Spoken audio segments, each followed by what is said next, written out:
have you heard of Credit Suisse or Barclays in 2008, how they got out of the crisis? They were actually as bust as all the big banks, remember, in 2008. But did they go bust? Did they need public money? No. Neither, they didn't. What did they do? They were clever, they were aware of this, and the decision makers in the crisis, you know, under crisis, you're under pressure, they remembered, well, banks create money out of nothing.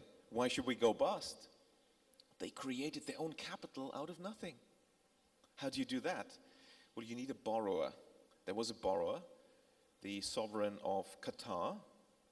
They had relations with them, business relations, and so they needed suddenly 10 billion, roughly, let's say $10 billion worth of capital. Well, let's create it out of nothing. Let's lend it to somebody like Qatar. Obviously, it needs to be a big player to borrow 10 billion and be credible. They will buy our newly issued shares of 10 billion, and we can create the money out of nothing for our capital. And that's exactly what they did. In a way, we shouldn't do what is now being done in the UK. The Serious Fraud Office is going after them for fraud. Well, they're just doing banking, and they save the taxpayer billions and billions in money. In fact, this tells us that we can get out of any crisis without using taxpayers' money and without reducing public welfare spending as a result and austerity, because we can just use the reality of bank accounting to get cleanly out of any banking crisis.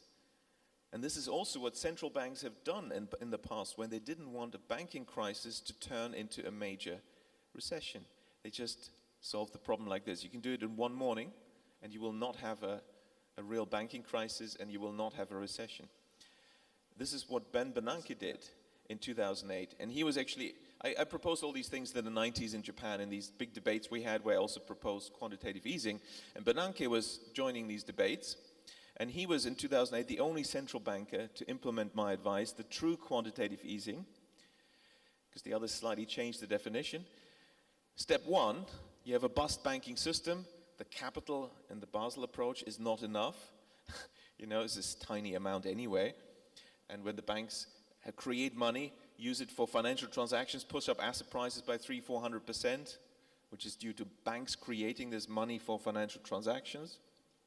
At the peak, if then asset prices drop by 10%, you've used up all the equity for the non-performing loans already, you're bust. So that's why we have the banking crises. So how do you get out of this quickly at no cost to the taxpayer? It's very simple. The central bank steps in, goes to the banks and says, oh, you've got non-performing assets larger than your equity, you're bust, all of you, bust banking system, always the same story. No problem, because we don't want a banking crisis now turning into a big recession. We will let you off this time. We will put in place measures to prevent this in the future. We'll talk about what those are, but we'll get you out of this one now. And you don't use tax money. That's expensive. That increases national debt. Ireland was a fiscal poster boy, but because the ECB forced it to fiscalize all the banking non-performing assets, Ireland became bankrupt, had to call in the IMF. No, we don't do that. The central bank steps in, goes to the banks and purchases the non-performing assets at face value. And the problem is solved. There's no cost. And this is exactly what Bernanke did. That's why in September, October 2008, the balance sheet of the Federal Reserve quadrupled in 1 month. This doesn't create inflation. Some people thought at the time, wow, we're going to get hyperinflation now. They're inflating their way out. No. If you want to create inflation, some countries try to do this allegedly, like Japan for 20 years. It's not going to work with this method because it doesn't create money, because you're just shifting assets between the central bank and the banks in the right way, away from the bank balance sheets where they are harmful to the central bank, where they can't do any harm. But you don't inject money into the non-banking sector, so you can't create inflation. Oh, but hang on, the dollar is going to collapse. Well, no, as I said at the time, and it's strengthened. Why? Because you're not creating money, you're solving the problem in the banking system. The banks are healthy again, have strong balance sheets, and can lend again. And they did in America. It's the first country to get out of the crisis. Since then, very strong bank credit growth. Unfortunately, too much. That's why we're back in the same spot. They continue to create credit for financial transactions.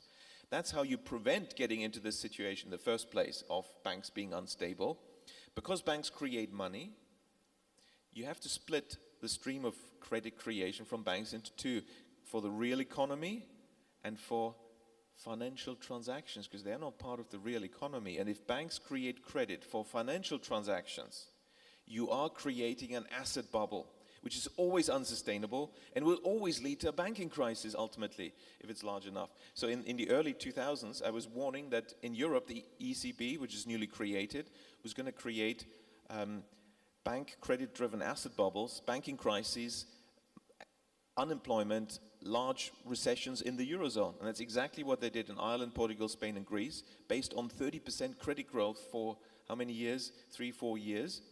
Way ahead of GDP growth. This is all credit creation by banks for asset transactions, property, real estate. That's how you blow up these countries, and that's what the ECB did.